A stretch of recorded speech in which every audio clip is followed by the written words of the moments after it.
दोस्तों मारी गुच्छुनी मोज चैनल में आपનું સ્વાગત છે। આજના વિડિયોમાં આપણે વાત કરવા જઈ રહ્યા છે કે આજે તો છોટો બેબી માટે એડવાન્સમાં જોરદાર મજાની એક ગિફ્ટ આવી ગઈ અને દોસ્તો આજે અચાનક હોસ્પિટલ જવાનું કેમ થયું પાર્વતી ભાભીમાં જે તો આજે રણજીતભાઈ જોરદાર મજાની સરપ્રાઈઝ ગિફ્ટ લાવ્યા છે। ગિફ્ટમાં શું લાવ્યા છે, ગિફ્ટ કેવી છે અને છોટો બેબી માટે એડવાન્સમાં કેવી ગિફ્ટ આવી એ બધું તમને જાણવા મળશે આપણા આ વિડિયોમાં। મારી ચેનલ ઉપર નવા હોય તો ચેનલને ફટાફટ લાઈક શેર અને સબસ્ક્રાઇબ કરી દો। Full video life of Thakor channel દોસ્તો ફૂલ વિડિયોની લિંક ડિસ્ક્રિપ્શનમાં મૂકેલી છે, ત્યાં જઈ તમે આખો વિડિયો વોચ કરી શકો છો। આવી ટૂંકી ટચુકડી લાઈવ લેટેસ્ટ ટ્રેન્ડિંગ માહિતી મેળવવા માટે કરી દો મારી ચેનલને ફટાફટ સબસ્ક્રાઇબ। તો ચાલો દોસ્તો વધારે રાહ ન જોતા આપણે વિડિયોની શરૂઆત કરી દઈએ છીએ। તમે વિડિયોમાં લાઈવ જુઓ કે આજે તો છોટું બેબી જે આવવાનું છે એના માટે એડવાન્સમાં કેટલું સરસ મજાનું રીલ્સ બનાવી રહ્યા છે। જુઓ તો ખરા કે પૂનમ ભાભી સાથે બધા લોકોએ આજે તો જોરદાર મજાના રીલ્સ બનાવ્યા છે, એકદમ ટ્રેન્ડિંગ રીલ્સ। તમારે એ રીલ્સ જોવા છે આપણી ચેનલ ઉપર ઓલરેડી મુકાઈ ગયા છે, ફટાફટ ત્યાં જઈ તમે એ રીલ્સ જોઈ શકો છો। શિલ્પા ભાભી તો જોરદાર એક્ટિંગ કરી રહ્યા છે અને આજે તો પાર્વતી ભાભીને લોકો તૈયાર થઈને ક્યાં જઈ રહ્યા છે? એ તો એમના પિયરીએ જઈ રહ્યા છે। તો શું હવે કોની સગાઈનું આ માંગો જોવા માટે તેઓ જઈ રહ્યા છે? અને ફાઇનલી 2-3 વખત આ રીતે ગયા તો ફાઇનલ હવે કોની સગાઈ થઈ રહી છે? અને આ રહી છોટુ બેબી માટેની એકદમ એડવાન્સ ગિફ્ટ। જુઓ તો ખરા આજે એમના ઘરે આ ભાવિનભાઈને લોકો આવ્યા હતા તો બચ્ચા પાર્ટી માટે સરસ મજાનો આ બધો જ નાસ્તો અને આવનારા છોટુ બેબી માટે સ્પેશિયલ એડવાન્સ સરપ્રાઈઝ ગિફ્ટ લાવ્યા છે।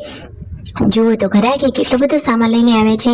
પૂનમ ભાભીને આ હાથમાં ગિફ્ટ આપી સંજયભાઈએ પૂનમ ભાભી કહે છે કે અરે હજુ તો બેબી આવી નથી ને આટલી બધી ગિફ્ટો અને આ આખો બોક્સ ભરીને બચ્ચા પાર્ટી માટે લાવ્યા છે, એ તો નાસ્તો અને આટલા બધા ઓરિયો બિસ્કિટ। વાવ! જુઓ તો ખરા કે જેન્સુના તો ઓરિયો બિસ્કિટ ફેવરેટ છે, કારણ કે તને બિસ્કિટ નહીં પરંતુ એમાંથી કેક બનાવવી બહુ ગમે છે। તો ગુડ્ડુ અને જેન્સુ તો સ્કૂલમાંથી ઘરે આવ્યા અને ઘરે આવીને જ આ ઓરિયો બિસ્કિટ ને આ બધો નાસ્તો જોઈ એકદમ ખુશાલ થઈ ગયા। પાર્વતી ભાભી અહીંયા બાજરીના રોટલા બનાવી રહ્યા છે, આજે બનાવી છે સરસ મજાની કઢી અને બાજરીના રોટલા। તો પૂનમ ભાભી, તેમના સાસુ, સંજયભાઈ બધા જ લોકો અહીંયા જમવા માટે બેસી ગયા છે।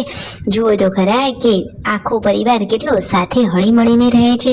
પૂનમ ભાભી હવે ફટોફટ ખુશખબરી આપી દે એવી જ પ્રાર્થના છે। અને ફાઇનલી જુઓ પાર્વતી ભાભીને લોકો તેમના પિયરીએ જઈને આવ્યા। તો દોસ્તો શું વાત હતી અને આજે તો પાર્વતી ભાભીને શું ગિફ્ટ આપી રણજીતભાઈએ તમને ખબર છે?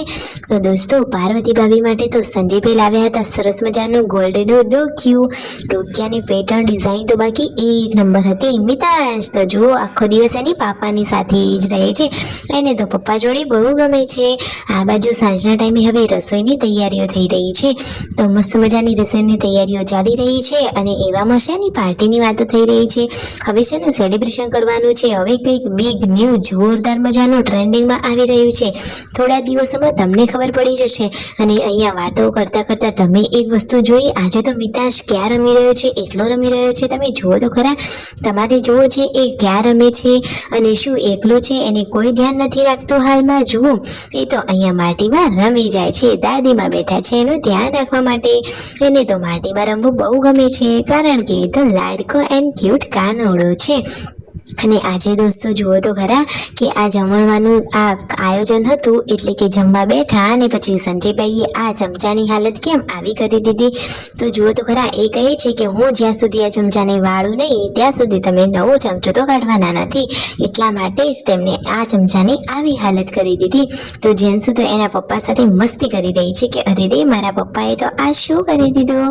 અને જુઓ તો ખરા પરિવારના બધા જ લોકો અહીંયા હળી મળી ભેગા મળી અને અહીંયા જમવા બેઠા હતા।